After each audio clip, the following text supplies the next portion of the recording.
aware, the tax rate statement, which is Exhibit C, which we'll get to, which has always been a requirement for a bond measure, contains all of these financial variables. So it's always been in the ballot pamphlet, this information.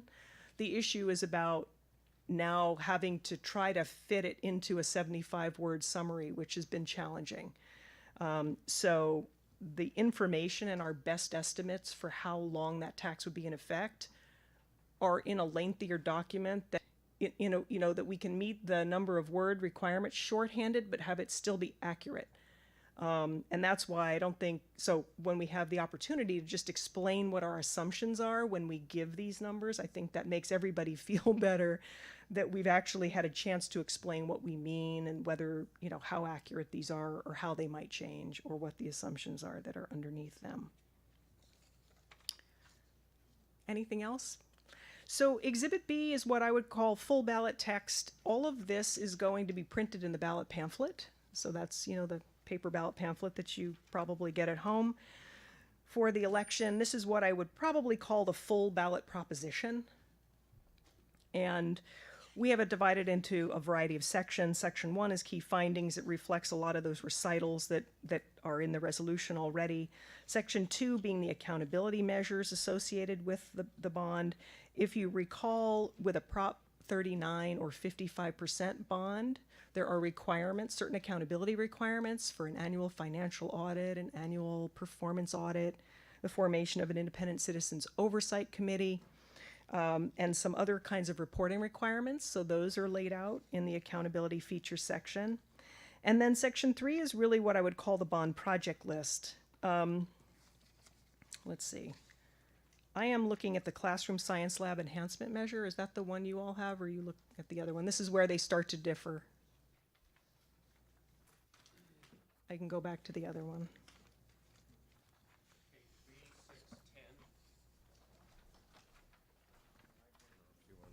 Okay, I'm just not sure which one we're on. Oh, you're in the health and safety one. Is that the first one in the packet? Okay. All right. So, sorry, I was on the other one. So B3 is where I would say we begin with our bond project list for the health and safety measure. And so for this one, as opposed to the other one, we have categories for the other one. This one is just a straight listing of bond projects. And so this is been vetted, I think, by the facilities group and gone over, and we've tried to really carefully go through all the different planning documents and needs that the schools have in order to come up with this list. And so you'll notice it's not organized on a site-by-site basis. It's organized just as a straight list.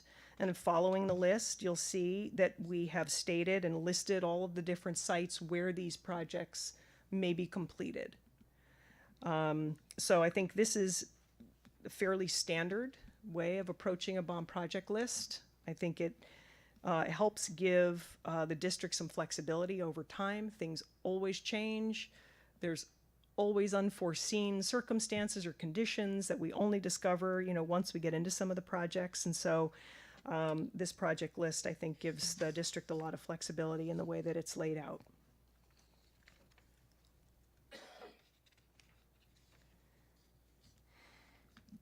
Once you get past the list of schools, there's also a few additional paragraphs, and these are really to, I think, make a few important points to the public, which is that how they get done, when they get done, where they get done, are all decisions of implementation that will be made by the board, that they're not necessarily listed in a certain order of priority, for example.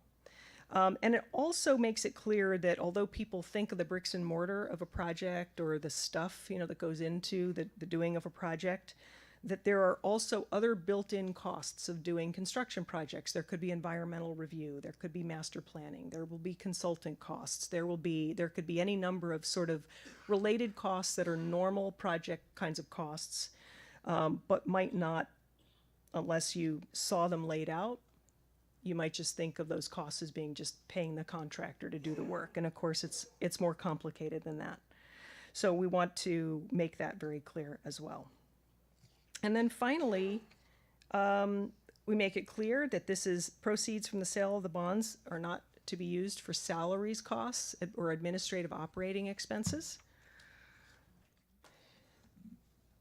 We make some certain representations that are tax law driven about, but I think are very important to people, about the term of the bonds not exceeding the maximum useful life of the project that it's financed. This is where you sometimes get questions about technology. Why would we use a long-term bond to pay for a short-term piece of equipment, for example? And there are tax laws around that really inhibit us from doing that.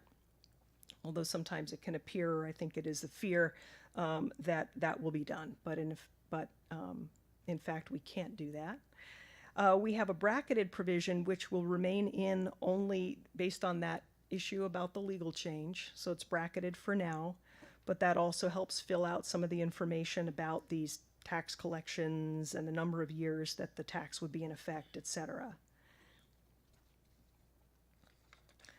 And then finally, Exhibit C is the tax rate statement that I mentioned earlier. This is where we provide the voters with an understanding of the tax rate. And it is a statutory formula. I mean, it has the contents of it are statutory, so we're just sort of filling in the blanks for the voters so that they can better understand what is the average annual tax rate, what is the best estimate of the highest tax rate that will ever be, and when will that happen, what is the, how long is this tax expected to be in effect, and then finally, what is the estimated total debt service, principal and interest on these bonds, and that is disclosed in this tax rate statement as well. So with that, that brings us sort of to the end of the full sort of packet of information, and I'm happy to answer other questions. We also have the full team here if you have questions about some of the specific projects. Trustee Walker has a question. Just one on we talk about unintended sort of costs and things that, and I don't think this is an issue, but if I don't ask, I'll keep questioning myself. Since we're working on existing facilities, do we expect to run into sort of these issues that new construction does with environmental impact reports and things that could hold us up? Or because we're working on existing facilities, we've sort of already cleared that hurdle?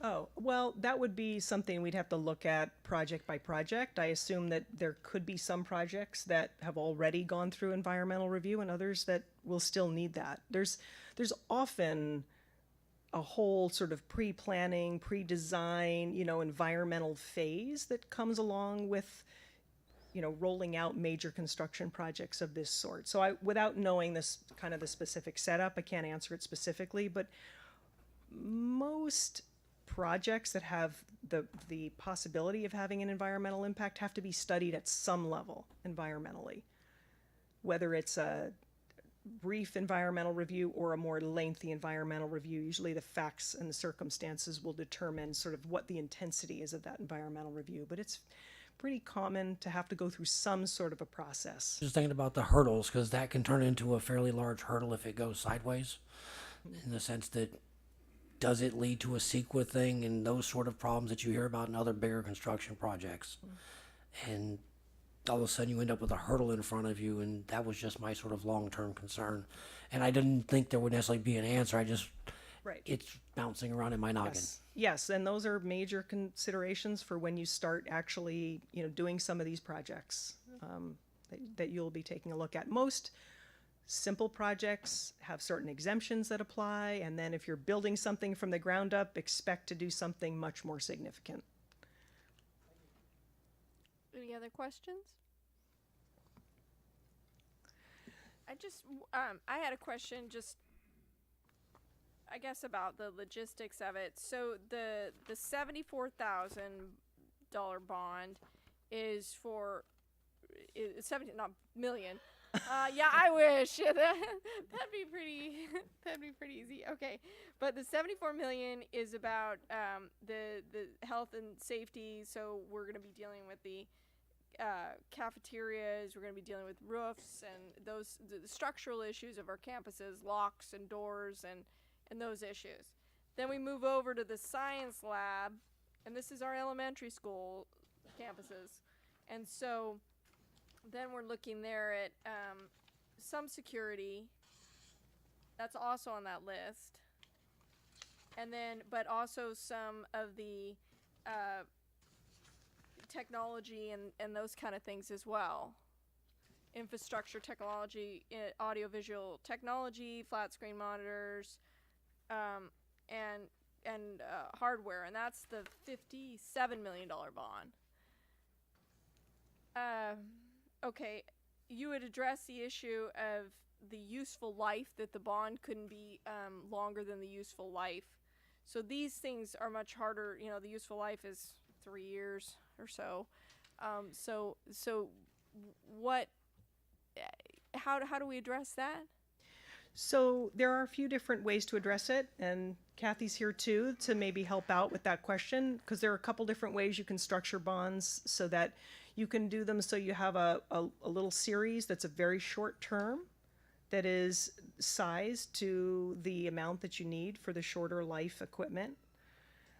You can also correlate the maturities of bonds in a 30 or 35-year bond. You can correlate the early paid off principal to the amounts representing some of the shorter life equipment as well, and meet those tax tests.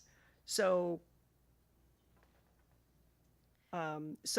those would be some decisions that we would need to make depending on the timing for those expenses and sort of how they fit within the first any particular bond sale. Okay. Yep. The preliminary bond plan has shorter term maturities built in. So we're doing what's called front loading principal. In other words, we're retiring principal early.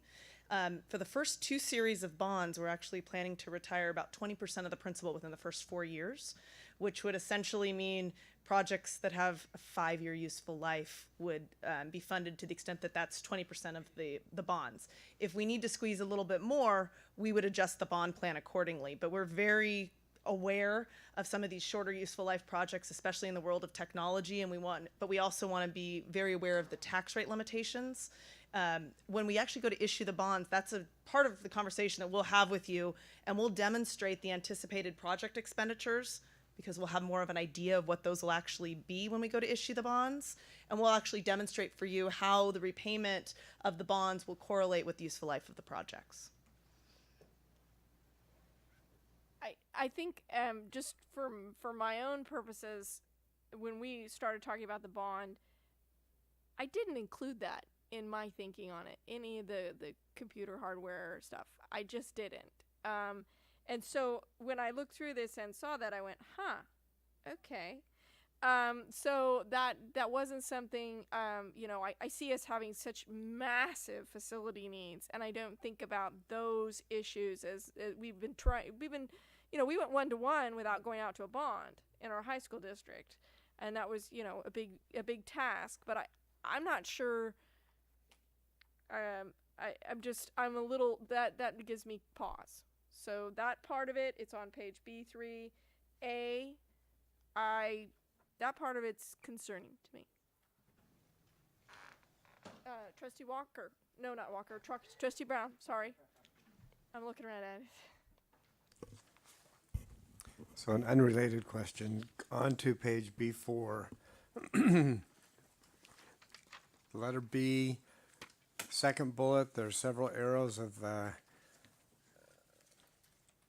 but I'm looking at the second bullet where it says, to accommodate 21st century learning methods, acquire sites and construct, furnish, and equip and or renovate, modernize, upgrade, repair, and replace. So my understanding, question comes back to this acquire sites and construct. My understanding is that these bonds would not permit us to build any new school sites. But what would be included in this acquire sites and construct language? I'm not sure that I followed your reference to the bonds not being able to be used to acquire sites and construct. That's not a limitation that exists in the law. So my understanding is that we would not be trying to build a new school with these bond funds. So my Almost looks understanding, to and me I like that's an option in that bullet point. okay, what I understand, and I'm going to defer a little bit to our facility folks, is that there are some issues that are not about like acquiring a new site to build a new campus, but there are some small property acquisition needs that have to do with expanding some parking lots and maybe some space or some usable space adjacent to current sites, but I'm going to defer to our facility experts on that. There to allow us the opportunity if we needed to acquire an adjacent parcel or adjacent property next to one of our schools to do that, we would be able to do that to expand or construct a new building. Without this language, we would not be able to do that if the need arose. Trustee Walker. This is only because Trustee Newman just pointed something out that I missed, which she's good at doing. That gives me pause too on the technology. I think when I listen to that, and I'm not going to be able to vote on this because I don't live in the elementary district, that sounds tricky by half.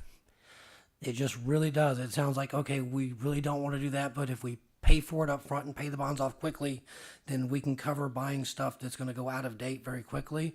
And technology has got about a 3-year lifespan on it if we're being generous, depending on how fast. But I will just concur, that gives me a great deal of pause in the sense how much work needs to be done to these facilities. And then sort of going in the technology realm where something literally gets depreciated very rapidly. Agreeing with you.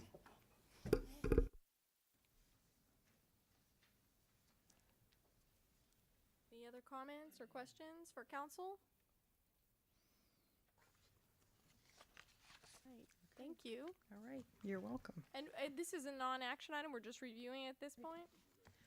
Oh, and so we'll ask for questions for the public now, but we're not taking action, right? Right. So we'll go to the public and see if anybody else has anything to say. And just for everyone's information, I think we're scheduled June 25th to come back to you for action.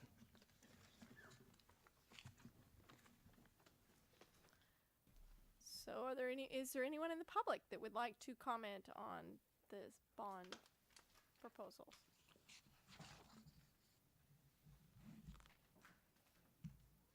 Not seeing anyone. Okay, back to the board for further discussion. It isn't an action item, but is there further discussion?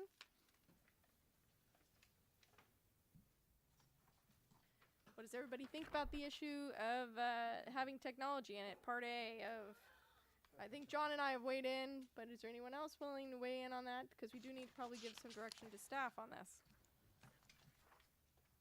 Yes, Trustee West and Trustee Brown. I think the public is probably going to be very interested in the technology piece.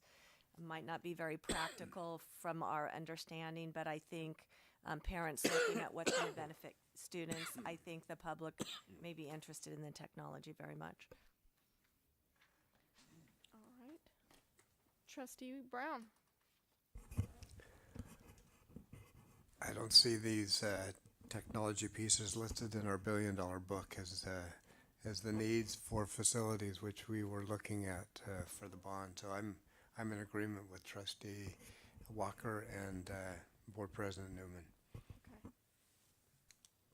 I think all along we were talking about the bond as dealing with our just Herculean lift in our long-term issues in our elementary district. I do think that, but I think you've made a great point, Trustee West, that this is the fancier, shinier thing for people. You know, roofs they can't see, but that computer that kid brings home is, so I think that is something. All right. Anyone else? Trustee Marks. So as we think about technology, I have a friend who worked at another school district in the valley, and she was a high-tech person because their school district put in some high-tech things.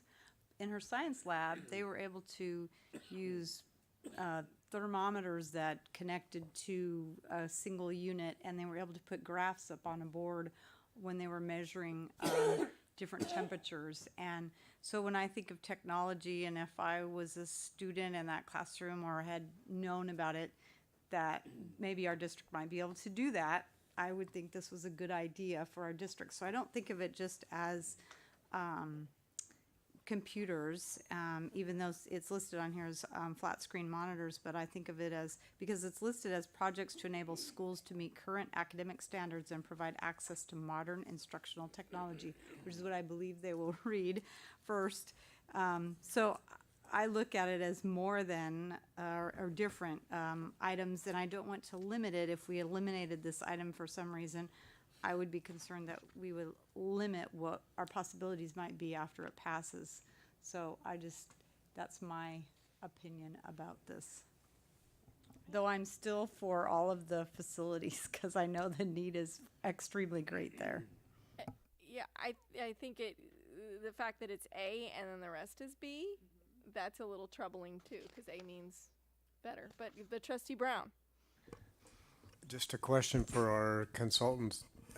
Was the public, did the public weigh in on this issue of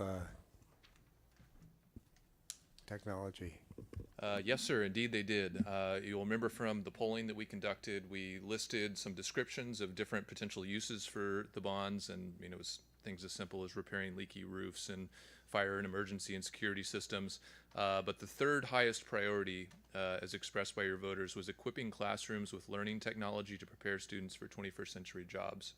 And having worked with a number of other districts on similar issues where you have overwhelming facility needs, you might appreciate the fact down the line that you gave yourself the flexibility or the authority to use these funds in this way, so that once you've built that beautiful classroom, you have a funding source to equip it as well. And there are responsible strategies for how you pay for short lifespan items with bond debt. Trustee Walker. And I'll take one more crack, because I guess my perspective on this was, again, looking at the elementary junior high district and what the community has said they wanted in a number of different issues, that expanding the ability to do vocational career tech ed and that sort of science lab, to me, is a much easier selling point to the public versus devices. I did request informational devices that I believe we got, so that there's a understanding of how much we do have. And we don't have a shortage of technology devices in the district that I'm aware of at any level. And I think that if we're going to look at this, then maybe look at it from that career tech, vocational ed, building that out towards the junior high schools. You could do a science lab there. Concerns the same as it was a minute ago, but I think from the public perspective, that career tech ed, vocational education, and building that out earlier, I don't know anybody who disagrees with that, and it's the easiest way to get somebody into a happy conversation. And sort of the voter, the people, and everybody's for that, and that seems like a better focus in the science lab versus devices. They wear out too quick. I would like to see, as we move forward, that the priority would be this, the buildings and the infrastructure for me. And so that's a problem with this is that I agree that there's some benefit to having the flexibility in it, but when you put it first, you're losing me as on that, just because I know what the needs are in terms of the the big 4-inch facility needs thing. That doesn't say anything about the need for audio visual technology, and that's your first sentence there. So I think that we've been trying to sell this to the public in that way, and talking about it for a number of years, and I think that this is fulfilling a promise. So, Trustee Marks. So is it possible, or is it too late to swap it around and make B A and A B as a draft and reorder it to accommodate some of the comments that were made? We can do absolutely anything Okay. with this language Right. I thought between you now and could- June. I thought you might be able to. In fact, we have 2 meetings between now and when this needs to be to our registrar, which was July 6th, if I heard you right and wrote that down. So we have a June 4th regularly scheduled meeting, and then a June 25th. And so, I mean, if we want to bring it back for another draft read on it and just another review of this, and that maybe would be a good idea even at June 4th. So if there aren't any objections, then I'll just ask if that's possible to, if we would move it and swap the two, A and B. I don't know if the other members are agreement with that. Is that all right with all of you? I would delete the Steve says first no. bullet point under A,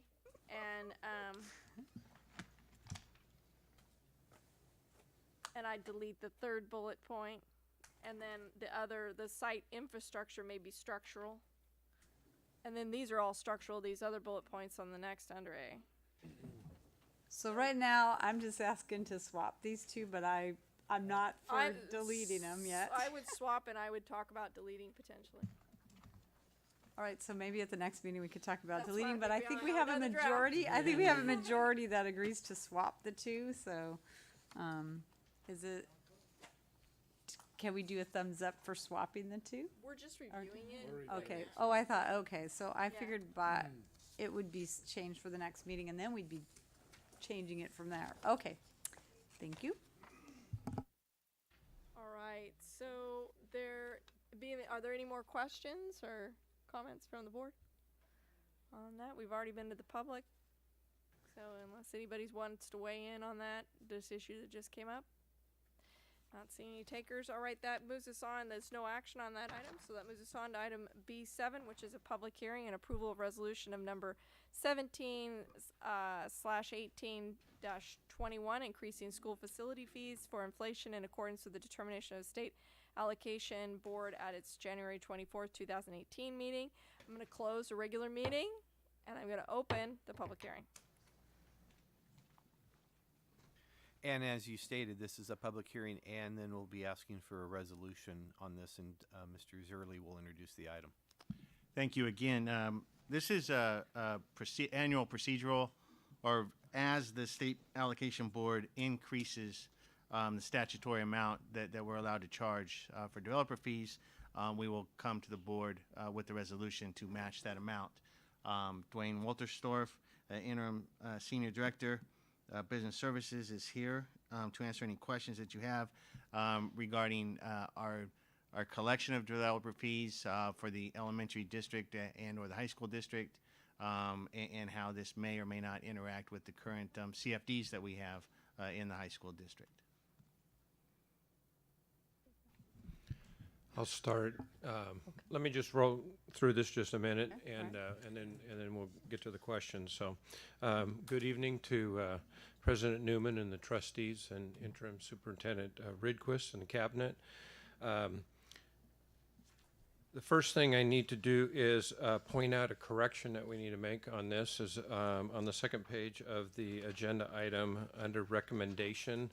At the end, it says January 24, 2016. Should be 2018. So we'll take care of that correction. So all of this dates back to 1986, and when they passed legislation that we could charge developer fees in January of '87. That's when our board took action to join in this. As Tim said, when the state allocation board makes these inflation adjustments, it's about every other year that they do it, and then we have to come to you as the board to approve that. But in order to do that, we have to go through a fee study. And so we contracted with Capital Public Finance Group to prepare our developer fee justification study. And based on our enrollment and capacity and the number of aging relocatables that we have and development that's happening in Modesto, it has been determined that the district is justified in increasing the fees. So the current fees are $3.48 a square foot for residential and 56 cents for commercial. And the state allocation board proposed that it be increased to $3.79 for residential and 61 cents for commercial. So after this meeting, if the board does approve it, we do have a 60-day waiting period. So the first time that we could increase our fees would be July 13, 2018. And so with that, I do recommend that the board approves this resolution so that we are able to increase the fees for any development that does happen in our area. All right, Trustee Brown has a question. So with a pending project, this would take place at what point, if a project's already in progress, when do the new rates apply? If it'll be at the point where if they haven't gone in yet for their permit, so it's going to be if they're coming in after this date for a permit, then that's the time frame that the increase will happen. So it doesn't affect existing projects, it's only new projects at the point of permit? Correct. Okay, thank you. Are there any other questions? All right, thank you, Mr. Walterstorff. Let's see if there's any questions from the audience. Any questions from the audience? All right. Seeing none, we'll come back to the board. Do I close the hearing before we take a vote? I believe so. Okay, so I'm going to close the public hearing and then open up the regular board meeting again. And then, so let's come back to the board for discussion or a vote. All right, I'm looking for a motion. All right, it's been moved by Trustee Brown and seconded by Trustee West, and it's a resolution. So, Mr. Ridquist, will you please call the roll? Trustee Jimenez. Trustee Brown. Aye. Trustee Grenbow. Aye. Trustee Lopez. Aye. Trustee Marks. Aye. Trustee Walker. Aye. Trustee West. Board President Newman. Aye. All right, the resolution passes unanimously. This takes us on to item B8, which is approval of English language arts adoption, and I'd like to turn the matter over to Superintendent Ridquist. Associate Superintendent Mack will introduce this item. On November 20th, 2017, the Board of Trustees voted to support future ready adoption at 7th and 8th grade level. An English Language Arts Committee was formed and pilots were administered. Tonight, we bring the recommendation for Study Sync. I would like to thank Senior Director Brad Godot, Coach Tina Bell, teachers, and other coaches who participated. It takes a team to make a recommendation. Senior Director Brad Godot will present the approval of English Language Arts Adoption 7-8.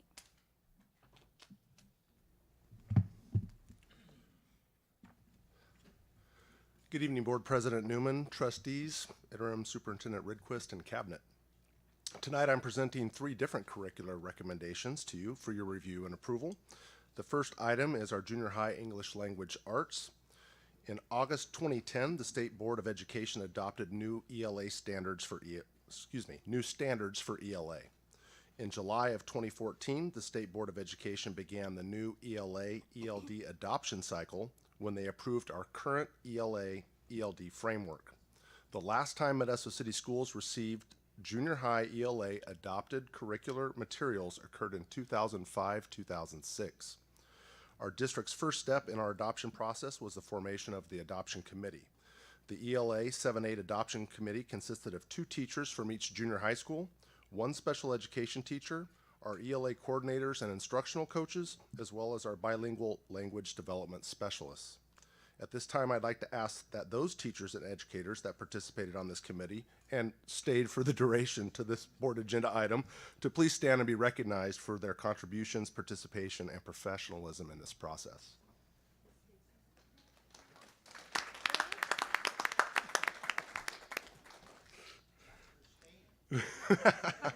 Yes. The ELA 7-8 Adoption Committee examined the ELA framework, their standards, and collaboratively established what their curricular expectations were. The committee met in November to review 4 publishers and evaluated and rated those publishers based upon their agreed-upon curricular expectations. Out of this process, 2 publishers were selected to pilot: StudySync by McGraw-Hill Education and Amplify by Amplify Education Incorporated. Each curriculum was piloted for 5 weeks. In April 2018, the committee met to review the integration of the ELA literacy standards in the lesson design of this program. The committee reviewed ELA Literacy Strand, ELA Literacy and Integrated ELD, ancillary materials, program organization, assessment, universal access, instructional planning, and teacher support, and student use. At this meeting, the committee came to a consensus to recommend to the board the adoption of StudySync by McGraw-Hill Education. At this point, the instructional materials were made available for public review at Pearson Education Center from April 30th to May 4th. This adoption will align the materials for grades 7-8 with the California State Standards for ELA ELD and the California ELA ELD framework. It is in the best interest of Modesto City Schools to adopt new standards-aligned ELA content that is both current and framework aligned. The approximate cost for grade 7-8 ELA adoption is between $600,000 and $1 million. This includes all materials for 8 years. With the selection of StudySync for grade 7-8, teachers will be provided with excellent teacher support materials and resources to help all learners access English language arts standards. Therefore, the recommendation for grades 7-8 English language arts content and instructional materials is StudySync. Thank you. Are there any questions for Mr. Godot? Trustee Walker. It's the same question each time. Textbooks or no? Do we have textbooks to go with it, or is it all digital? And it's sort of the same question as we work through all three of these, and it's the only question I have. Well, we are looking at primarily a digital implementation of the curriculum in the classroom. However, some of the publishers are offering textbooks as part of that adoption. How many textbooks and how they're going to be implemented is still under consideration. I have a question. In junior high, the kids don't have lockers in our district. I don't know if you guys know that, but so there's usually a classroom set of books, and then the kids have one at home. So, with this new curriculum, how will that work? They'll bring their device, and then what will be in the classroom? They will have their device. They'll have their device with them. They'll have it in the classroom. They'll take it home when they go home at the end of the day. StudySync, the entire package is not on the computer, but materials are pushed out by the teacher through Schoology. And so, for example, they delivered a lesson and they needed content for that lesson to go home. They then download it when they're in class as part of their instructional process, and then they have access to that material when they go home. So the material they need to do the homework at home would not require them to have internet access at home. It would just it would be in the queue or some. I'm not sure what the technical word is when it's stored on the computer. Correct. Okay. The material they need, the instructional materials they would need to do any assignment would be on the device when they take it home. Okay. Internet would not be required. So again, with in the classroom, there's always a junior high kid that'll forget something, because that's junior high. So what happens what happens when there's a student that doesn't have the device or what they need that day? Because there's usually a textbook in the classroom. So I'm asking what's going to happen now. Well, there's a process of educating students to make sure that they show up with their materials. Yes, junior high students have that glitch occasionally, right? They don't bring all their materials to school, so They haven't had to, because again, there's a classroom set, Yes. and then so they don't necessarily have to. So that's what's going to be a little different. So they've got their hopefully they're keeping their laptop in a sleeve. And then what happens? well, they can share with a neighbor. They Okay. can work with other materials in the class. Some of the materials would be available on PDF, Okay. depending on the lesson, depending on the activity. Remember that this digital implementation, it isn't all digital all the time. This is an aspect of the curriculum that they use in the classroom, but not every lesson every day is on the device. Okay, I think that's important to understand that the teachers are of the utmost importance and the number one factor in the classroom. This is the avenue by which that curriculum gets delivered. So there's still some pencil and paper that the kids will have to have a notebook and take notes. Depending on the activity and the teacher, yes. Okay. Any other questions for Mr. Godot? All right, thank you. And we'll go to the public for comment. Any comments from the public? Any of the teachers that were a part of this would like to share their experiences? I see Mr. Iverson back there. Thank you for coming, one of our junior high principals. It's late. I know. Thank you for staying and coming. All right, so we'll come back to the board. Trustee Marks. I just really wanted to hear what the teachers thought. When did we approved this in 2005, 2006, we had a lot of the materials in the classroom, and I know now that they're electronic, it's a little bit different. We had a PowerPoint. We reviewed them as a board, and the teachers came up and told us what their experiences were and why they liked or didn't like some of the programs or curriculum that they reviewed. And since this is like almost $1 million we're going to be spending on this for the next 8 years, I just want to have a lot of confidence in what we're getting for our students and how it's going to be implemented, because it's a huge change from the past, going from books to electronic devices mostly. But I don't know if it's if there's enough access to electronic devices for students to be able to transition. I know it's a transition year, but I know if you guys all feel uncomfortable sharing, I just am very curious how it went when you did this. So, or maybe. Okay, good. Okay, good. Come and talk as a parent. I just really want to hear what you thought and how it went. Okay, thank you.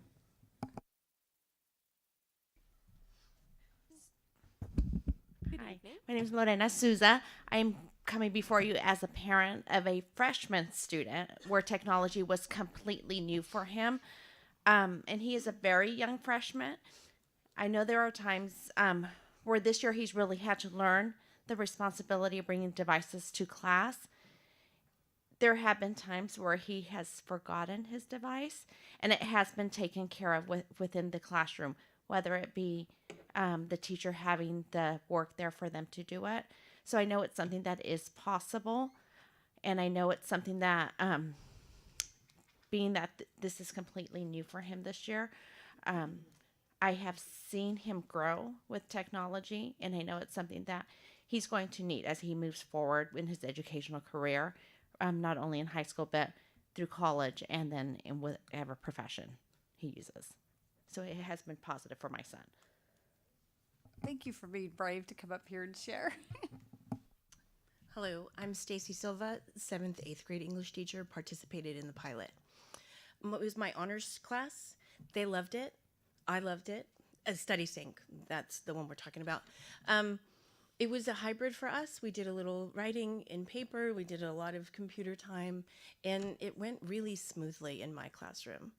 Even in my classroom, even with the higher level kids, there were missing charging cords, there were missing devices, there were broken devices. I mean, it happens, and they don't have a sleeve. They get a bag. So, but most of it's small enough that it can fit inside their backpacks. And I would say that 98% of the kids showed up with a charged device in my first period class. And they were also running the history pilot. So a lot of my kids in the history pilot, so they had the device for both. I can tell you that in the regular gen ed classes in 7th period, in my neighboring teacher's class, there were a little more snafus. But class did not come to a screeching halt. Thank you so much. I appreciate that information. That helps me a lot. You're welcome.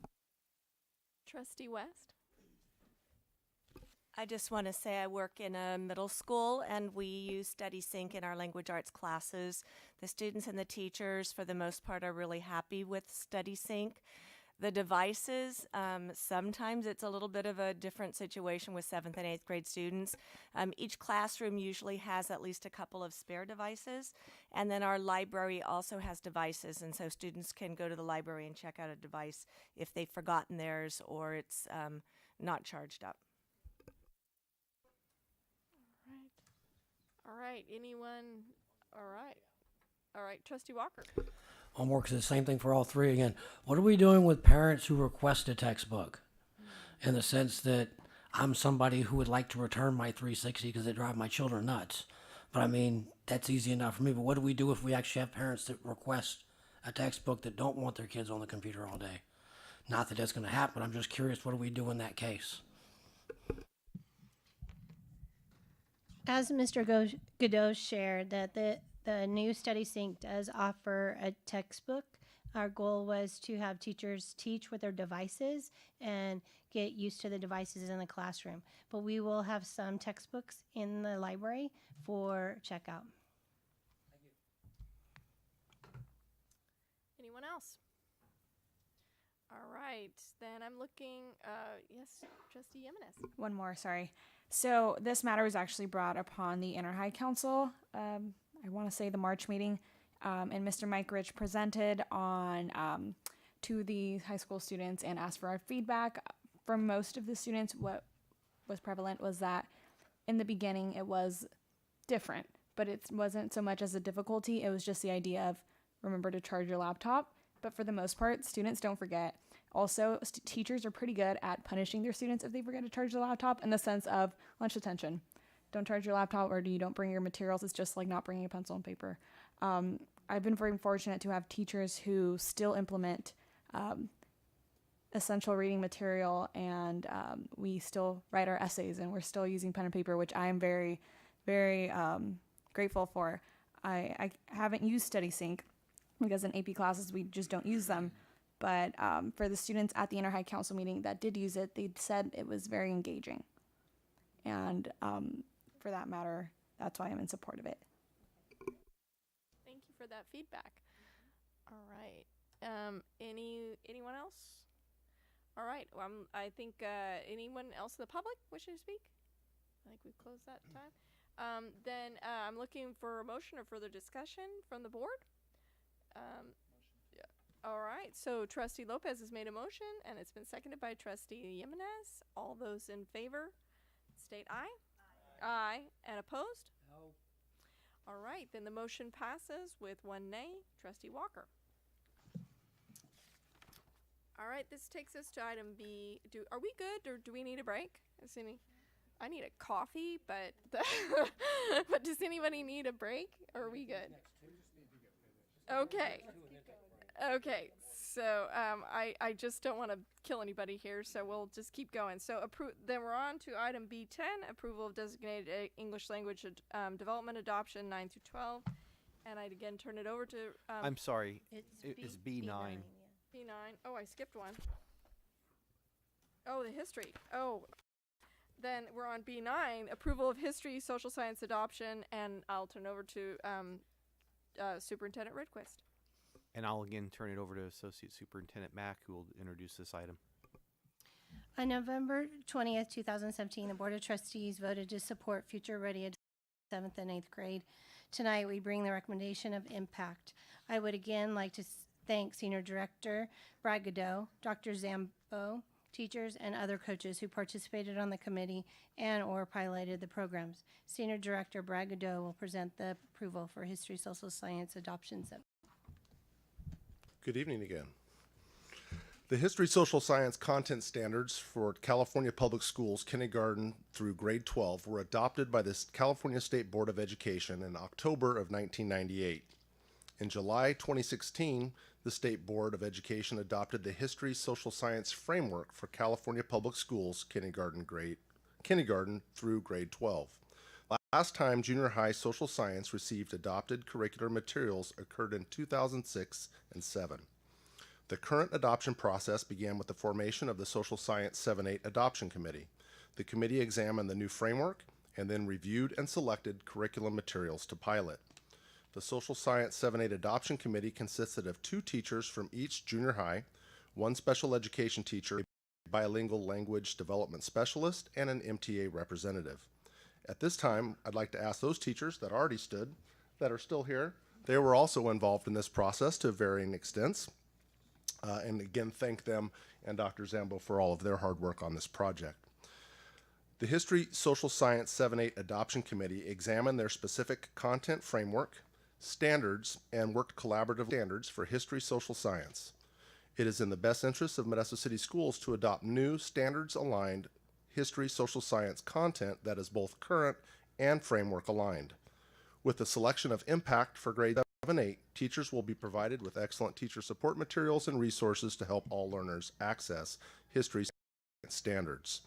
The approximate cost for grade 7-8 history social science adoption is between $450,000 and $750,000. This includes all materials for 8 years. Therefore, the recommendation for grade 7-8 social science content and instructional materials is Impact by McGraw-Hill Education. All right. Are there any questions for Mr. Godot? Trustee Brown. I see that we have a common vendor between the two products that we were hearing about so far. Do we have a benefit for having multiple adoptions from the same publisher? Not that I'm aware of. Can we ask? We can ask. Let's ask. Okay, Trustee Walker. Same two. Same answer. No, just on ELA and social science at the junior highs. We will be getting textbooks and supplying them to the school sites and to the book rooms for those students that might have a need for a textbook. All right. I noticed on this report it says unanimous consensus, and then the other report said a consensus was reached. So this is, I'm reading that as there was just you guys like this better, or you know, there was just, it was really a clear-cut choice, or the others were so bad that this was the only one we could go with. I would not say that. No, the Okay. teachers were unanimous in their affirmation of this material. Okay, good deal. Glad to hear that. All right, any other questions for Mr. Godot? All right, let's take it out to the audience and see if there's any questions or comments. Any of the teachers want to share their experiences with this? It was unanimous, so that's good.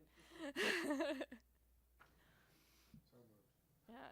All right. Well, I'm looking forward to, I guess we'll come back. I'm looking forward to having had a junior hire for the past 4 years. This is my first year without a junior hire in my house.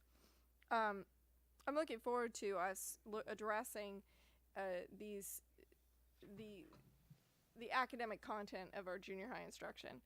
I think that it's been woefully low, and it needs to be amped up, and I think this is an important step in that direction. So I support us moving towards adopting a rigorous curriculum, and the fact it was unanimously adopted is a good thing. So is there anyone else who want to comment on this? All right, I'm looking for a motion then. It's been moved by Trustee Grenbow and seconded by Trustee Brown. All right, all those in favor state aye. Aye. All those opposed? No. All right, the motion passes with 1 no. That takes us on to the item B10, the one I tried to do before, which is the approval of the designated English language development adoption 9 through 12. And I'd like to turn it over to Superintendent Ridquist. And once again, Associate Superintendent Mack will introduce this item. This year, our high schools adopted Future Ready and Study Sync English Language Arts curriculum. Tonight, we are here to recommend EDGE for our academic language development classes. I would like to thank Senior Director Brad Godot, Coach Lorena Ortega-Souza, teachers, and other coaches who participated. It takes a team to make the recommendation. Tonight's recommendation, Senior Director Brad Godot will present the Designated English Language Development Adoption 912. In August 2010, the State Board of Education adopted new standards for ELA, and in 2012 adopted ELA standards. In July of 2014, the State Board of Education adopted the ELA-ELD framework, which began this adoption cycle. In 2016-17, curriculum was adopted for high school ELA. The ELD framework and standards were examined as part of that ELA adoption. However, ELD curriculum specific to the district's designated ELD course, aka Academic Language Development, was not included in the ELA adoption process. In October, a committee was formed which consisted of one ALD teacher from Bayer, Davis, Enox, Grigori, Johansson, and Modesto high schools, as well as ELA coordinators and instructional coaches, an MTA representative, and bilingual language development specialists. In October, the committee reviewed 3 designated ELD programs. In November, the committee came to a consensus to pilot EDGE from National Geographic Learning Cengage, and English 3D from Houghton Mifflin Harcourt. On April 19th, the committee met to review the piloted designated ELD curricula, which included those two as well as StudySync.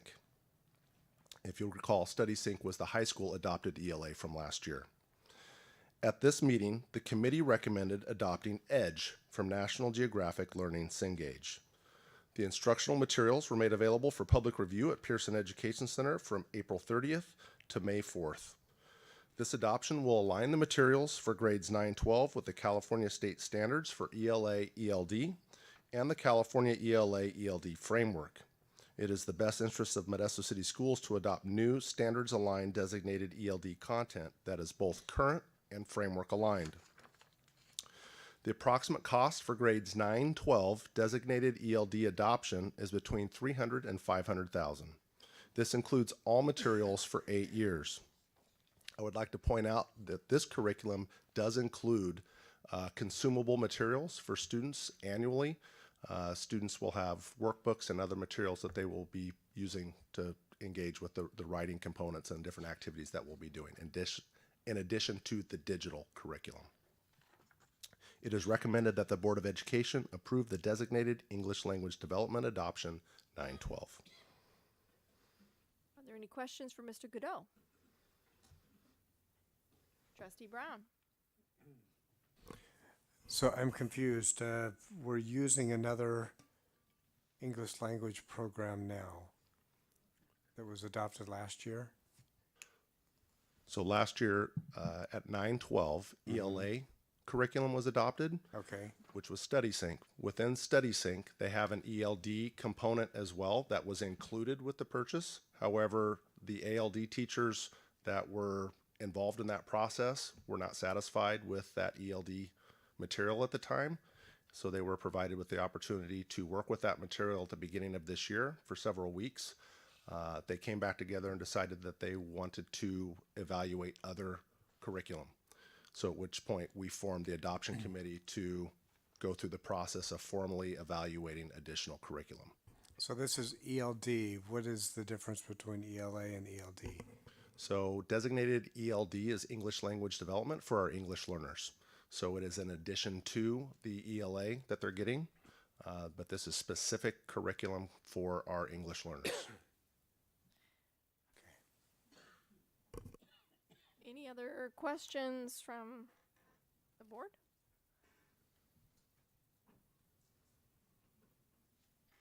So I have a question. Being that the ELD curriculum was already a part of the StudySync, we could have some teachers that could use part of that and then part of this, or this is what they're going to have to use this with Fidelity. That is correct. We included, the ALD adoption committee met last week to begin the process of revising the course outline. StudySync is still included. The StudySync ELD is still included as a supplementary material in that course outline. So teachers will have access to both the StudySync ELD as well as EDGE's curriculum. Okay, and this comes with a textbook, or at least EDGE's does. Correct. There are 4 different levels of EDGE. So each of those levels, which is for the price point there, is a little bit higher than what you would expect from the number of students that are served versus the whole versus the whole high school adoption. But that is because that there are 4 different levels.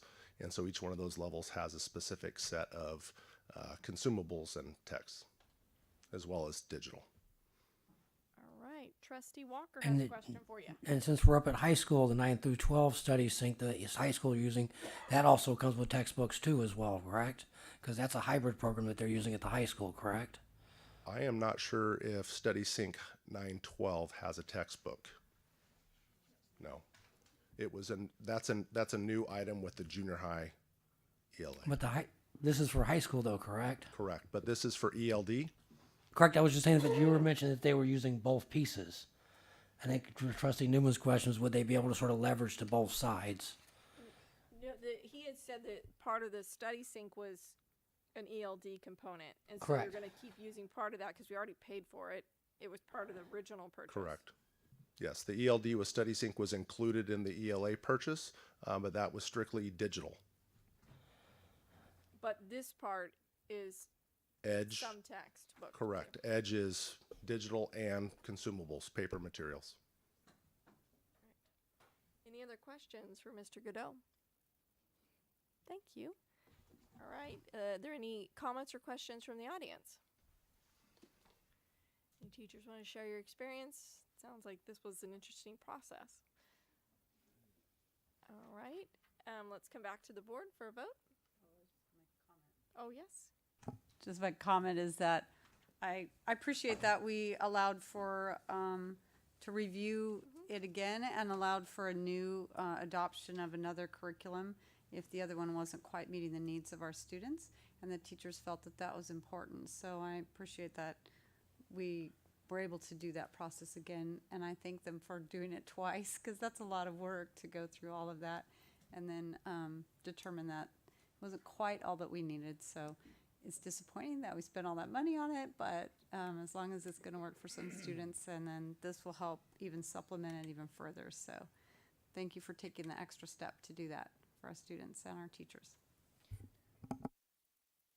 Just so there's no misunderstanding, the StudySync is still being used in our 912 regular non-ELD classes, ELA classes.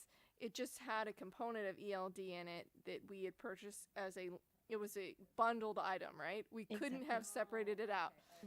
I just wanted to say, I don't think we spent twice, but we're still using what we bought the first time, right? Yeah, and I just want to reinforce that point, because our teachers, our ALD teachers were, there was that, is this really the best program for our English learners? And are we just accepting it because it came bundled with the ELA package? And I think there were a lot of reservations, and I think it was very, very important for our teachers to feel good about what it was that they would be implementing and supporting our English learners with. So this was an important process.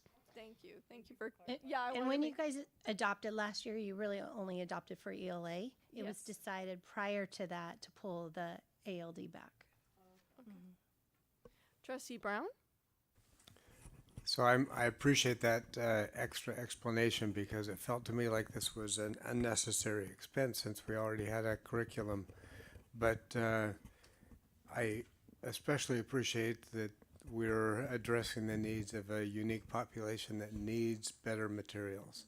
And if we're going to advance education for this group of students, then we need to take this step. So thank you. All right, thank you. All right, are we ready for a motion or any more discussion? I move approval. All right, it's been moved by Trustee Marks and seconded by Trustee Grembo. Next time. Then all those in favor? State aye. All right, it's unanimous this time. Good job.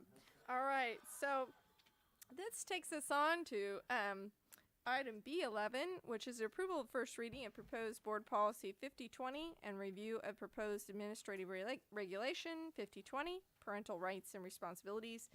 Superintendent Ridquist. This will be Associate Superintendent Mack once again. Modesto City Schools is currently updating board policies and administrative regulations. Tonight, Educational Services recommends for first reading a new board policy and administrative regulations 5020, Parents' Rights and Responsibilities. The Board of Trustees recognizes that parents, guardians of district students have certain rights as well as responsibilities related to the education of their children. Parents, guardians shall have the opportunity to work with schools in a mutually supportive and respectful partnership to help their children succeed in school. The Administrative Regulations 5020 includes the rights of parents and guardians. Educational Services recommends the approval of the first reading board policy and administrative regulations 5020, Parent Rights and Responsibilities. Are there any questions for Ms. Mack? I had a question on AR 5020, page B114, number 6. Okay, for parents and guardians of English learners, this right shall include the right to receive results of their child's performance on the English development test. And then number 6 says to request a particular school for their child and to receive a response from the district. Can you explain how that's going to work?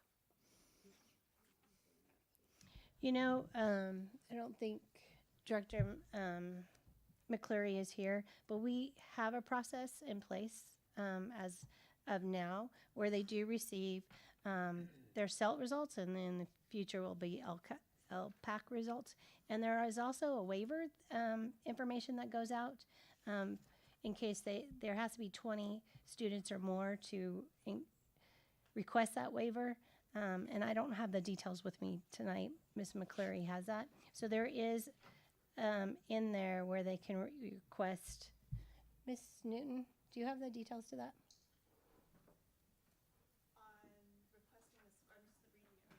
Okay.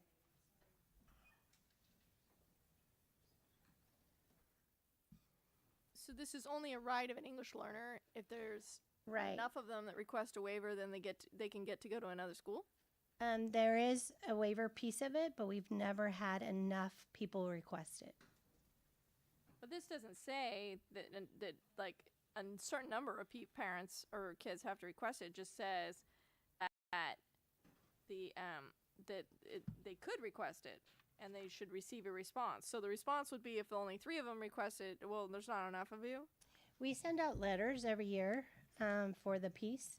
I don't have that specific letter with me. Okay. Mm-hmm. That language kind of confuses me. So I was. We would have to look at Education Code 51101 to get the details. Any other questions or comments on these code sections? Trustee Marks? A couple of requested changes. They're not really large, but they just on the first line on the board policy one on page B11.1. It says the Board of Trustees recognizes that parents, guardians of district students have certain rights as well as responsibilities related to the education of their children. And I just wanted to say that I believe that and I was just going to insert this, but the Board of Trustees recognizes that parents and guardians are the primary guardians of their students. I always feel that in many ways, some of the policies that we make takes away the rights of the parents, and then to keep the last sentence and just say they have certain rights as well as responsibilities related to the education of their children. But to just affirm the fact that they are the primary guardians, that we are not the primary guardians of their children. So there's a push to do that statewide, so to take away some of the rights of the parents. And so I just wanted to affirm that our district still agrees that the parents are the primary guardians. So here's how it would read. It would say the Board of Trustees recognizes that parents/guardians, and then I just put an arrow up, are the primary guardians of their students, and then delete the of district students. And then the next sentence would just, you'd put a period there, and then it would say they have, and then the rest of it stays the same. So I don't know if that's amiable towards all of you. And then the other one was it's administrative regulation, and it's on page B11.5. And it's just to insert 2 words and delete 1 word, but on number 16, for parents, and it just says to receive information prior to any psychological testing the school does involving their child and to deny permission. So it's just adding prior to and taking out the word about. So it had said to receive information about, and I wanted it to say prior to. I feel that parents should have the option to know that's prior to any psychological testing. So those are just the 2 things that I felt I wanted to add or change. Trustee Lopez. Just something that caught my attention, not really big, but AR 5020 within the page B11. 11 what? 7, sorry. Okay, all right. Parents' rights and responsibilities, it all seems coherent, but number 4, monitoring and regulating television viewed by the child, it just seems out of place. So I don't know why it was put in there, or if it's just, something that was. I'll just comment to that. I know going to many SARB meetings, the School Attendance Review Board, We had a lot of students that were unsupervised and watching some television shows that had a great impact on a negative impact on them, and they had some behavioral issues at school because of some of the extreme violence that they saw on television. So maybe it's just to be aware of what kinds of things that the children are viewing, and so it was just listed in there, and monitoring the attendance of their children, ensuring that homework's completed and turned in on time, monitoring and regulating television. To me, it was just kind of monitoring how much time do you spend in front of the TV. You know, you come home from school and sit in front of the TV till you go to bed, you know. So that's how I looked at it. Right. But I just, as a parent who had 3 sons and did not think television was really good for them, I didn't let them watch any television. So we did not have a television until they were 13. So anyway, the teachers were impressed with their imaginations when they went to school. And I said, well, they didn't have a television to take their imagination away. So I don't know if it's a good thing or a bad thing, but I think just monitoring it helps for our students these days. I just want to say that the language is permissive. If you look back to, it says parents or guardians may support.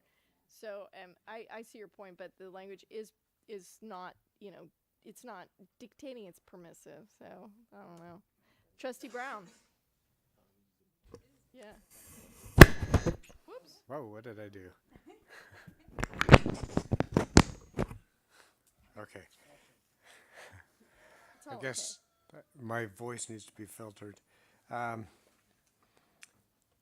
Trustee Marks, I'm concerned a little bit about your suggested change on the first paragraph. In my mind, by stating that parents are only the primary guardians, we're suggesting that the school district becomes partially the guardians of these children. And to me, parents should be the only guardians of their children. True. And I will agree with you on that. I have problems with language that suggests that we can take possession of even a part of that responsibility. I don't think we should ever step into a role where we're accepting that responsibility when it needs to be 100% parent. Okay, so what's your suggestion? I'm comfortable with the language as it is. Oh, you don't want to, I just was affirming that the parents were the guardians of their own children. Well, But if we say it's that in they're the our primary, student- yeah. then it says that we have some role in that guardianship. And that gets dangerous in my mind. Parents are guardians of district. Okay, they have certain rights. Okay, maybe I read this statement. I misread the statement because I was reading it as it was making us equal in the partnership with the students, with the parents, and not saying that the parents were the main ones responsible for their children, and then they're allowing us to help in the education of their children. But I don't think that, I don't see that as us taking on any of the role of guardianship. Okay. Okay. Trustee Grimbo. In educational jargon, there's in loco parentis, which means when they hit school, you are in charge. So the fact that the parents may or may not be in the home, and that's probably one of the biggest problems around, is the lack of parents or lack of fathers especially, to give them those guidance. But we do assume a legal responsibility for those children as soon as they hit our schools, our campuses. Right.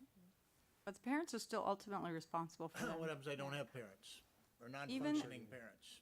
But whoever's taking care of them outside of our role, I am concerned that I believe that the parents are the ultimate, whoever they live with is their ultimate until some legal thing happens and they're taken away. But I believe that they are ultimately responsible for their own children. And I believe that that's a role that parents are given when they have the children, that they're their children. So I'm just trying to say that, and I'm okay. I understand what Mr. Brown is saying as well. So I wasn't trying to cause an issue. I just was trying to reaffirm parents' responsibility, because I believe I was going to try to find my student handbook, but I didn't have time this weekend, but to try to find in our student handbook, we do affirm parents' roles and responsibilities for their children. And then when they come to school, that, the school takes on that responsibility, but only because the parents allow us to. We're not taking the children from the parents. We're allowed by the parents to educate their children. So I was just affirming the parents' role as their primary caregivers. Trustee Walker. I think I'm with Trustee Brown and Trustee Grimbo to a certain degree. I think this is just an opening sentence. Okay. I just think it's an opening statement that says this board policy is about parent and student responsibilities, and it leads in. And then my second point is your second catch on the AR was fabulous, because I would want to be notified before they did a psychological test on my child. And if I found out about it afterwards, I would be like this cartwheeling nightmare parent from Hades. And so I think that's an ounce of prevention that's worth a pound of cure, and that was a good catch. Okay. So I'm fine taking off the sentence and leaving it as is. It was a suggestion, and that's all right. Okay. Yeah, I think. I understand completely what your rationale is. I think that also, if you look down at the third sentence of the code, the board believes that the education of the district students is a shared responsibility. So it kind of covers what you're talking about. All right, so this is a first read. Let's see. Is there any comment from the public? All right. This is a first read, so then I'm looking for approval with the edit on page B11.5 with the number 16 to receive information prior to any psychological testing, which that seems appropriate. And then we may need to get more information on number 6 on B11.4 just to make sure that reads as it will happen. It appropriately reflects what will happen. So is there somebody to make a motion? Trustee Brown? Quick question. First reading, it'll come back to us as a second reading, but on consent? Correct. Unless we pull it off consent, because if there's more to that number 6, then. Okay. So I'm looking for a motion. Yes. Trustee Thank you Walker? very much. This is one of the ones I submitted a while ago, and I appreciate you getting to it because it forms like we talked about last week. This one lays an underlying structure, and as we build up other policies, you'll see 50/20 come up a lot. And so thank you very much, and I move approval. All right, it's been moved by Trustee Walker and seconded by Trustee Marks. All those in favor, state aye. Aye. Aye. All right. And the first reading is approved. Then we go to item B12, which is approval of the first reading of the proposed drafts. Do we need to take a break? I need to take a break. Keep rolling. I can do it. Yeah. Are we? You can hear back there. Okay. So, all right, let's keep going.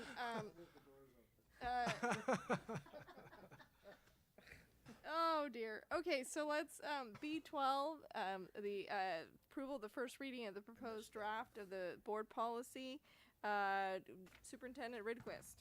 There's a number of board policies and ARs that are included in this item, and Assistant Superintendent Herbst will explain those. Good evening, Board President and Trustees. The agenda item and all the upcoming board policies are new and are not replacing any existing language and are based on California School Boards Association recommendations. So first off, I want to start off with Board Policy and Administrative Regulation 0430. This addresses Modesto City Schools' comprehensive local plan for special education. The local plan for special education addresses how we educate students with disabilities within our district and includes a number of required elements, including but not limited to assurances with policies and procedures set forth in state and federal law, an annual budget and service plan that's adopted at public hearings on a year-to-year basis, a description of the early childhood programs from students from birth to 5 years of age, a description of a dispute resolution process, and a variety of other requirements that apply to both multi- and single-district special education local plan areas across the state. In Modesto City Schools, we are seen as a single district SELPA. The next board policy is Board Policy 3541.2. This addresses transportations for students with disabilities and ensures that students with IEPs and or Section 504 plans transportation needs to and from school are met should their disability require specialized transportation. This transportation is to be provided to the student at no cost to the family. Administrative Regulation 4112.23 does not have a corresponding board policy, but as it'll reference, this administrative regulation addresses the hiring of special education staff, as well as education code requirements regarding resource specialists and education code requirements regarding caseload caps for both speech and language and resource specialists as well. Board Policy and Administrative Regulation 6159. This board policy and AR addresses legal requirements as they pertain to the individualized education program. This includes information on IEP team members, the multitude of contents found in an IEP document, and the process for the development, review, and revision to the IEP. Lastly, Board Policy and Administrative Regulation 6159.1. It acknowledges the protections provided to students with disabilities, including the right to file compliance complaints with the Office of Civil Rights, California Department of Education, or for due process. The administrative regulations expand to include parents' rights to prior written notice and other protections provided through a procedural safeguard notice that parents receive at each and every one of the IEP meetings. In summary, it's recommended that the Board of Education approve the first reading of the proposed drafts to Board Policy and Administrative Regulation 0430, Board Policy 3541.2, Administrative Regulation 4112.23, Board Policy and Administrative Regulation 6159, and Board Policy and Administrative Regulation 6159.1. I'm available for any questions. Trustee Brown. So these policies and ARs do not replace anything, they're just new and bring us up to current code. Correct. Thank you. Trustee Marks. So on B12.5, do we have, so it's the second paragraph, it says surrogate parents. So I just wasn't aware of that. And are they legal representatives or? From an IEP standpoint, yes. From an educational rights standpoint, but the only time that you would find a surrogate parent, Trustee Marks, is when a parent cannot be located or in situations where they're wards of the state. There's very, very specific guidelines on the appointment of a surrogate parent. It's not, hey, I can't get a hold of a parent, so therefore we're going to call a surrogate. There's strict guidelines. Okay, okay, thank you. All right. Well, I had a question, Mr. Herbst. Yes. On this, I appreciate the comprehensive approach to this because I think we needed, if we didn't have code section on this, we needed it.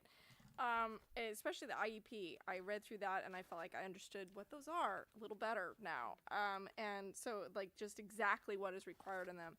So this sets forth pretty comprehensive rights and responsibilities that we have and that the parents have.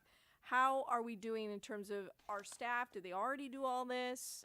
Yeah, luckily, I mean, the benefit is to have this part as board policy and administrative regulation. But truth be told, there was a number of these provisions, if you will, not spelled out at this level, but in our procedural handbook that's handed out to all of our staff members. And it's the document that we follow in this SELPA. So there is not new language in here regarding an IEP that we weren't doing or anything like that. No, so it's in a different document, but it is mandated that it be in our board policy, hence why we're bringing it forward now. Okay, and this language is mirrored in CSBA language, so It's basically I'm following I believe actually the full recommendation of CSBI on this language. Okay, and they looked at our code section and our staff, we already pretty much do this, but we're going to go over this with staff. I mean, this is an area where if we have a policy and we aren't following it, that's a problem. So I'm just trying to flesh that out. Sure. Yeah. No. On a year-to-year basis, Trustee Newman, any time that there is a policy or something that we're not doing well, will get reviewed the next year one way or another, whether it be through professional development or other forms of meetings with special education staff. All right. Thank you, Mr. Ridquist. Just as a highlight of that, Mr. Herbst over the years has been great at professional development and monitoring our staff. Are we perfect? Absolutely not. Are there errors that occur? Yes. But that is a focus area that he has had in that special ed department over the years, and I want to recognize his efforts in that area. Great. Thank you. All right. Any other questions for our staff on this? All right. Then now to the board, out to the public for any questions, comments. All right. So let's come back to the board for more discussion or a motion to approve the first reading. All right. Trustee Lopez has made the first. Yeah, it's late. Trustee Lopez has made the motion, and it's been seconded by Trustee Walker. All those in favor for those first readings, say aye. Aye. All right. Thank you very much. Okay, this takes us on to approval of Resolution 1718-22, proclaiming May 20th through 26th in 2018 as a Classified School Employees Week in Modesto City Schools. Superintendent Ridquist. This is similar to an item that we had recently regarding our certificated staff members when we passed a resolution. In this case, we are recognizing the school employees that are classified employees. In 1985, the California State Senate approved a resolution recognizing the work of our classified employees in the state, and the following year, the state legislature designated the third full week of May as Classified School Employees Week. So this resolution will recognize our classified employees represented in our district by the California School Employees Association, or CSEA. So we're asking approval of this resolution 1718-22, proclaiming May 20th through 26th, 2018 as Classified School Employees Week in Modesto City Schools. All right. Any questions for staff? Any comments? All right. Out to the public? Seeing none. Back to the board. I am looking for a motion. So moved. Been moved by Trustee Grenbo, seconded by Trustee West. It's the resolution. Will you call the roll, Trustee? Oh, Superintendent Ridquist. Trustee Jimenez. Aye. Trustee Brown. Aye. Trustee Grenbo. Aye. Trustee Lopez. Aye. Trustee Marks. Aye. Trustee Walker. Aye. Trustee West. Aye. Board President Newman. Aye.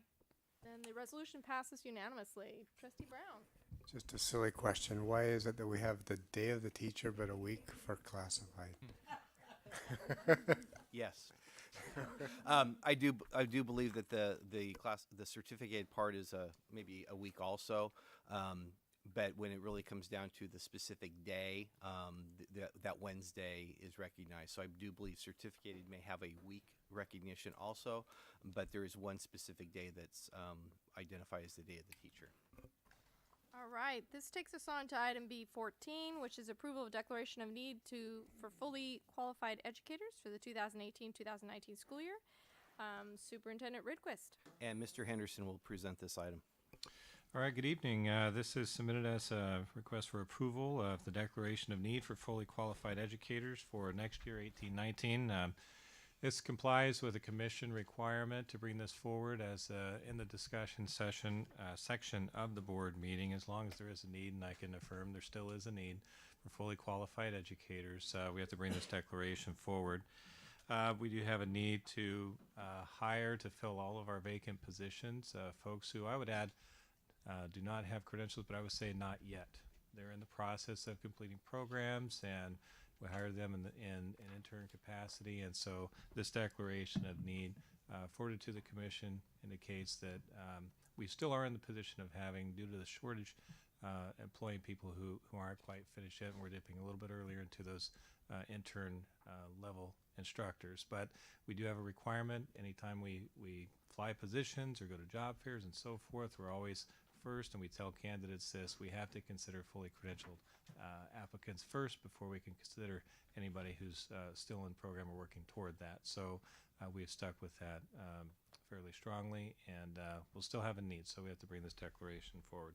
It's recommended that the board approve the declaration of need for fully qualified educators for the 18-19 school year. Great. Thank you. Are there any questions for Mr. Henderson?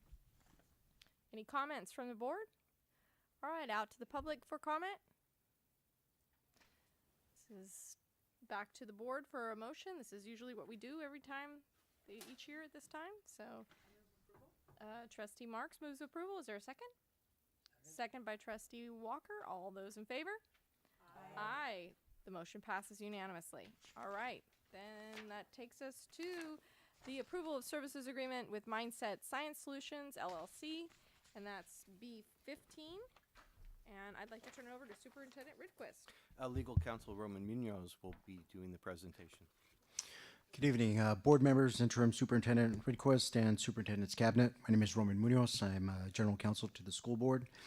Tonight, administration is recommending the approval of a services agreement with Mindset Science Solutions to evaluate, review, analyze, and recommend revisions when necessary to the district's student behavior intervention plan, discipline policy, program transfer policy, and truancy system. Dr. Jason Aquanifa will be conducting the review on behalf of Mindset Science Solutions. Dr. Aquanifa specializes in offsetting disparities in educational outcomes.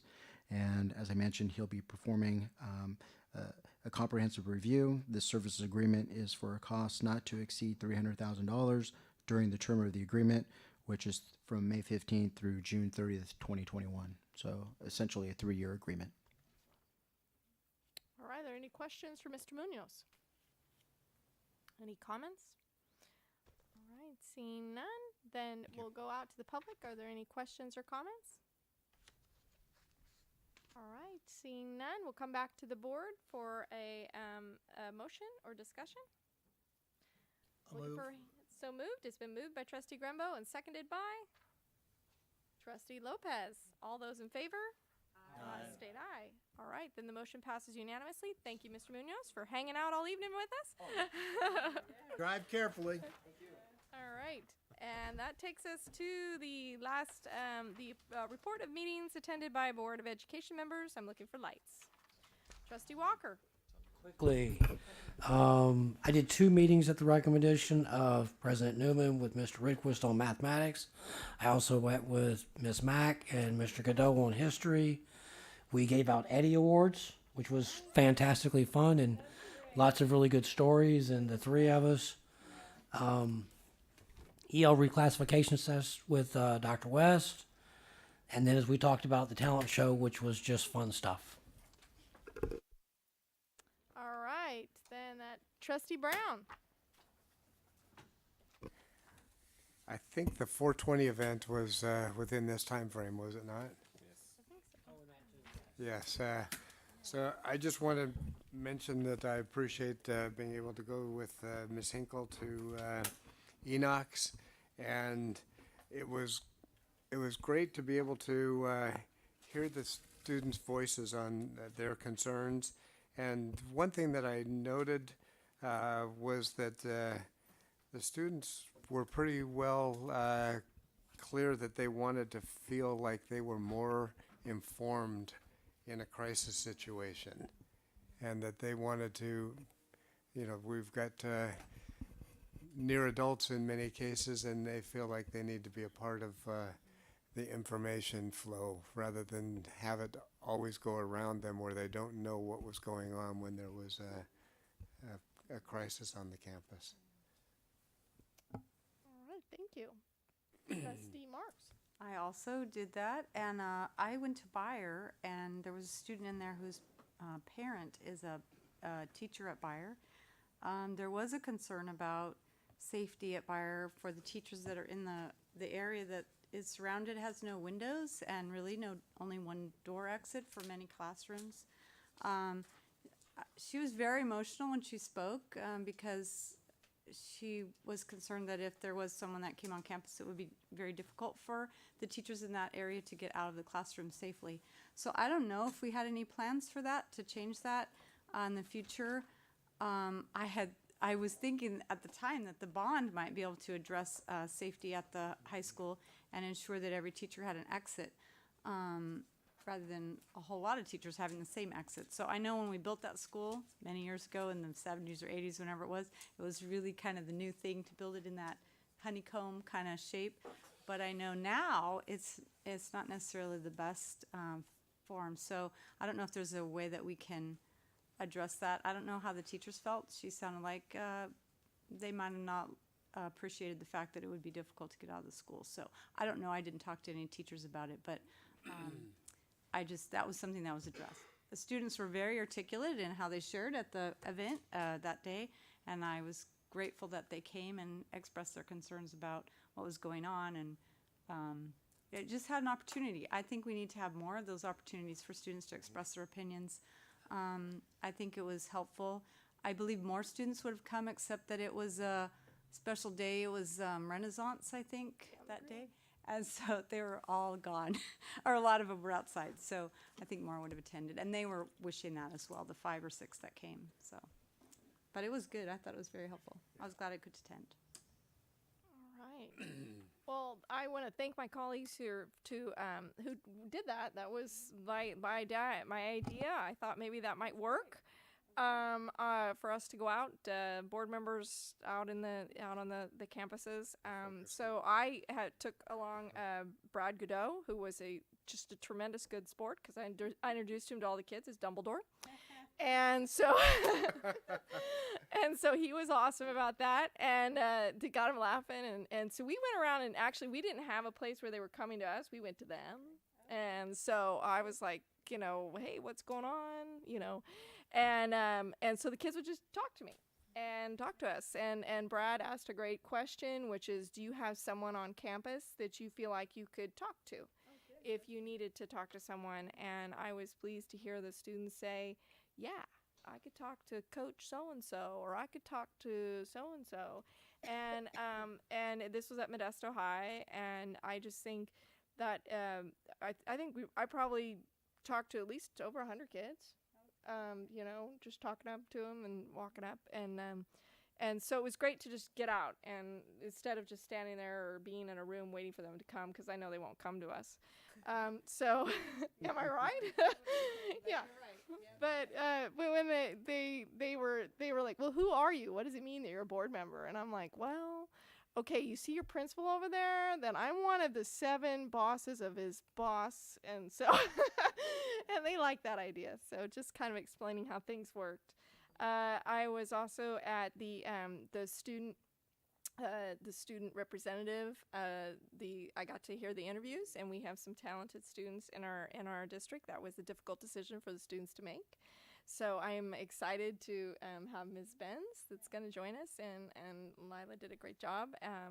And every school came, so that was good. We had somebody from every school, so voicing their opinion, so that was good. And I think that's it. That moves us on. Anyone else? That moves us on to items to be placed on future board of agenda items. All right, Trustee Brown.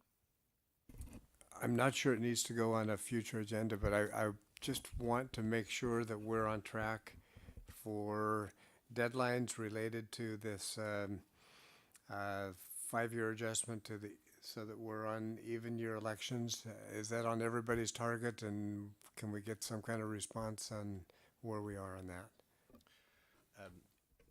We have been communicating. Everything has been submitted to the city. The city has now submitted it to the county. The county has taken action to get it to the registrar. And just today, I sent an email requesting confirmation that everything's in place, and is there anything for next steps. So that was sent from me to the registrar today. So when you do receive confirmation, can that come back to us, or would it need to come through a board meeting? We've been, Ms. Masters has been in communication. We've had verification both at the city level and the county level that everything's in place. I just want one more time to double check that. But once we get that confirmation, I'll inform the board. Appreciate that. All right, then no more items to be heard. Then I'm looking for a motion to adjourn. It's been moved by Trustee Walker and seconded by? I'll second. Seconded by Trustee Marks. We are adjourned. Oh, I forgot to vote. I'm assuming it's unanimous.